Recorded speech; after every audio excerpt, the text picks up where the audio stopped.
السلام علیکم دوستو، آج کا میرا پیغام ان نوجوانوں کو ہے جن کے والدین قربانی کرنے میں مصروف ہوتے ہیں اور خود وہ منمانی کرنے میں مصروف ہوتے ہیں۔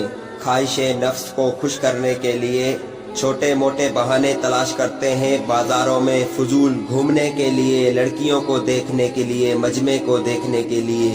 عید تو ایک دن کی ہوتی ہے لیکن خام کھائی بازاروں میں 10 چکر کاٹتے ہیں، چاہے وہ لڑکیاں ہوں چاہے وہ لڑکے ہوں۔ میں ایک اپیل کرتا ہوں ان والدین سے کہ آپ تو اچھے جانور کی قربانی کرنے میں اتنے مصروف ہو گئے ہیں، آپ کی اس مصروفیت کی وجہ سے آپ کے بچے ان باتوں سے اور ان جگہوں سے محبت کرنے لگے ہیں جن سے اللہ نفرت کرتا ہے، منع کرتا ہے، بچنے کا حکم دیتا ہے۔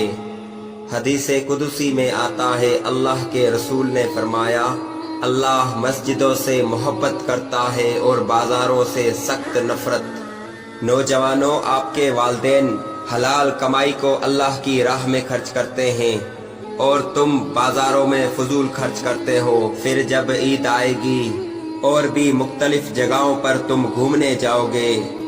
نوجوانوں، اللہ کو ناراض نہ کرو، تم بھی قربانی کرو، اپنی خواہش نفس کو کنٹرول میں کرو، بازاروں میں گھومنے کو ترک کرو، چھوڑ دو۔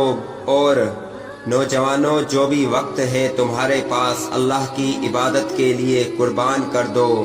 موبائل چلاتے ہو تو ضرورت کے مطابق چلاؤ، دوستوں کے ساتھ گپ شپ لگاتے ہو تو مختصر کر دو۔ اگر تم ڈبل جاب کرتے ہو تو ایک کو اللہ کے لیے قربان کر دو۔ نوجوانوں، پیسوں کی قربانی کرنا آسان ہے جو تمہارے والدین کر رہے ہیں، جو قربانی تمہارے اختیار میں ہے اس کو کرو گے تو وہی قربانی عظیم ہے۔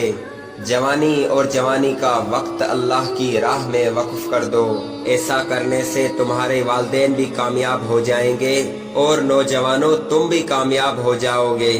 یعنی دنیا میں عزت کمانا، مال کمانا یہ کامیابی نہیں، اور اللہ فرماتا ہے اصل کامیابی آخرت والی کامیابی ہے، اور نوجوانوں اسی کامیابی کے لیے ہمیں بھیجا گیا ہے۔ میرے عزیز دوستو، پھر ملیں گے اگلے پیغام میں، تب تک کے لیے خدا حافظ۔